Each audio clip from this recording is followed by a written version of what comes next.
Thanks very much for staying with us. Time now for Eye on Africa with me, Georgia Calvin-Smith. Tonight, Congolese warlord Bosco Ntaganda is convicted of 18 counts of war crimes and crimes against humanity by the International Criminal Court. He was charged with overseeing the murder, rape and conscription of children in DR Congo between 2002 and 2003. Also, only Eritrea is left as the holdout on the African Continental Free Trade Area after Nigeria and Benin joined the ranks as the world's largest free trade area goes operational. And a documentary celebrating Senegal's dance scene is currently touring Europe. L'appel à la danse means the call of the dance, referring to the moment just before movement when the need to do so becomes overwhelming. But first, the International Criminal Court convicted a former Congolese warlord of war crimes, including murder, rape and the use of child soldiers. Bosco Ntaganda was found guilty of 18 charges in all. At least 800 people were killed by his fighters whilst he was the military operations chief of UPC rebels in eastern DR Congo in 2002 to 2003. Catherine Bennett has more. Guilty of rape as a war crime. As concerns count 7, guilty of sexual slavery as a crime against humanity. Bosco Ntaganda showed no emotion as the International Criminal Court pronounced its judgment. He's been dubbed the Terminator for his role in the slaughter of thousands of civilians in the Democratic Republic of Congo. The former warlord was convicted on Monday of rape and sexual slavery, masterminding massacres and forcing children to fight in his rebel army. He was found guilty of all 13 counts of war crimes and 5 counts of crimes against humanity. During his trial, which lasted 3 years, he told judges that the nickname the Terminator could not apply to him. I am a revolutionary, but I am not a criminal. I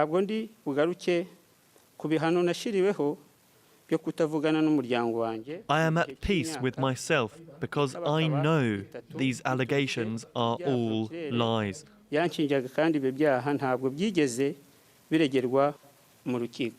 He is the only person to have given himself up voluntarily to the International Criminal Court, walking into the US Embassy in Kigali, Rwanda in 2013 and asking to be tried by the court.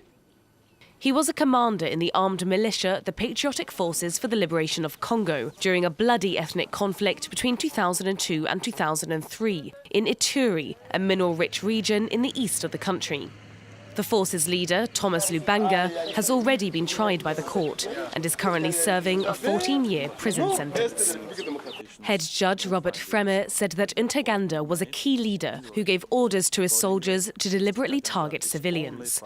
The court will decide on his sentence at a later hearing. 5 people have been attacked in an attack by extremist gunmen in Mogadishu. 5 people have been killed, Al-Shabaab militants exchanged fire with police after targeting the checkpoint in the Hodan district of the Somalian capital. The Somali jihadist group has been fighting the weak central government for over a decade now. Police say that before Monday's gun battle, a vehicle packed with explosives had been found in the same district. Well, after 17 years of negotiations, the African Union's finally officially launched the world's largest trading bloc.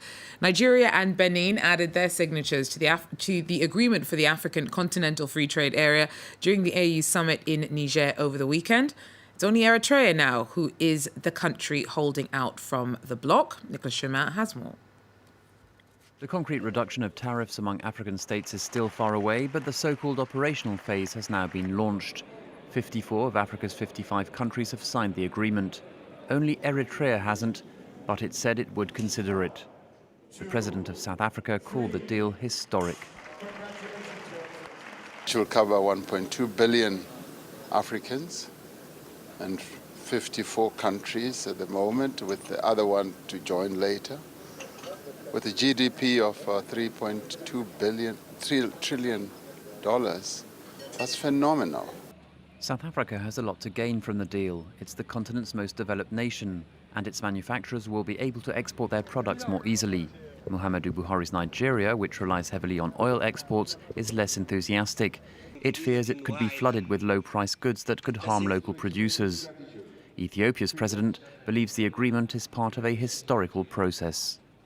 The ambition of this agreement corresponds to our previous goals. In 1963, we created the Organization of African Unity. Initially, not every country was on board. That happened gradually, and then we obtained the African Union. Obstacles to the free trade zone are the continent's weak transport infrastructure and corruption, and above all, conflicts, according to Congo's president. The real issue for me is that you need peace and security everywhere. The African Union had that objective for 2020, but it doesn't look like that will be achievable. But that is the priority for me. First, you have to pacify the whole continent, stop all the inter-ethnic conflicts, etc. And only when that has happened can we start to think about the efficiency of the free trade area. The operational calendar remains unclear, but some of the least developed nations will have up to 15 years to cut their tariffs. The South African man who hoped to be the first black African in space has died. In 2015, 30-year-old Mandla Maseko won an international competition for a place at a US space academy and spent a week training in Florida. A suborbital flight scheduled for that year never happened in the end, but Maseko, who was a member of the South African Air Force, still hoped to turn his dream of a space flight into a reality.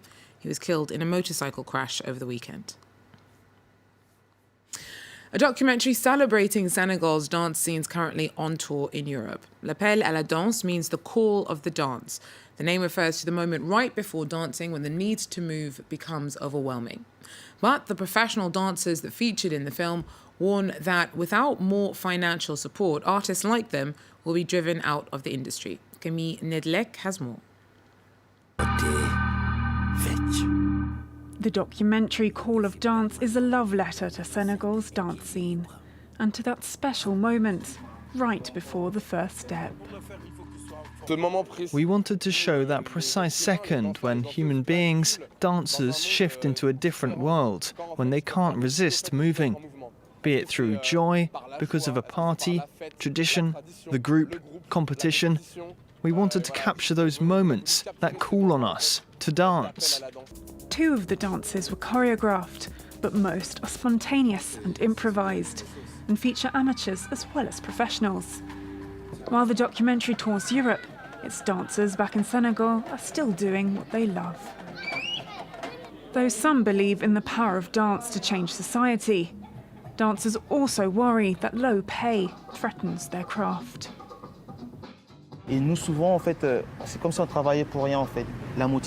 Often it feels like we work for nothing. Over time, you become demotivated. I think it's mainly feeling that often working for nothing undervalues the job. So we lose the will to carry on.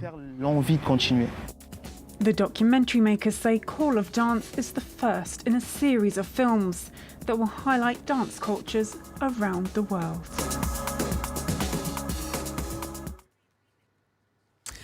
In the Africa Cup of Nations, Ghana is currently facing Tunisia at the Ismaila Stadium in Egypt. The score there is still 0-0.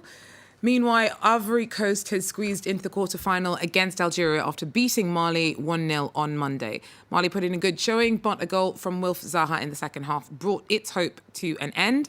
Frank Kersey was following the reaction from Ivorian fans in Abidjan.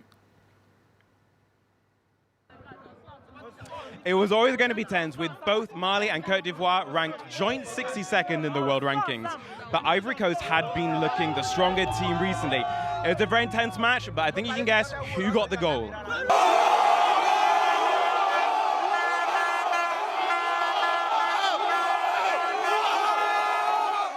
The first half was extremely tense, with even the cheerleaders hiding behind their pom-poms. At halftime, it was still 0-0. The second half was pretty tense here at the university. We lost signal, and then there was a stampede on campus. But fortunately, there were only minor injuries and a lot of broken chairs. And then, to the relief of everyone, in the 76th minute, Crystal Palace forward Wilfried Zaha scored the winning goal. It remained tense throughout, but it's the elephants who are going through to the quarterfinals. Frank there in the thick of things for us. Well, that is all we have time for Eye on Africa for now. Thanks for joining us. Do so again. Take care.